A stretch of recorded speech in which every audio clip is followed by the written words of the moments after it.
So I believe in collaboration. That's why we are a merger, and we're starting 2 new bureaus in the next 3 months.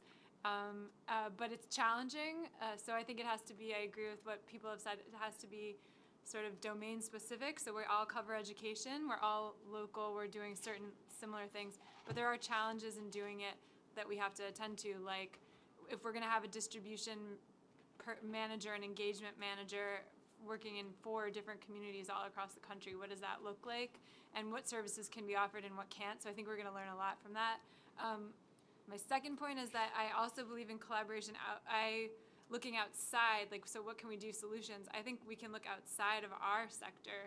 That's where I've found a lot of good ideas in, but also out. So in my case, just being an education reporter and studying, how did charter schools go from tiny little mom and pops to, oh, we need to create charter management organizations, networked or back-end support. So I look a lot at them for guidance for our industry, and I think there's ways to coordinate that knowledge sharing.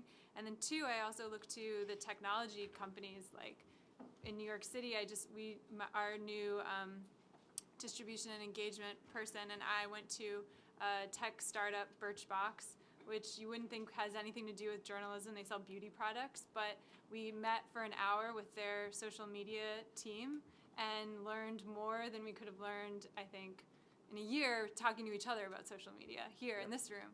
So they have to invest in that. They're way ahead of us. And it just occurred to me while I was sitting in that conference room, if I could bring 5 of my colleagues into this meeting, doesn't Birchbox get a corporate responsibility pat on the back? Don't we all learn a ton?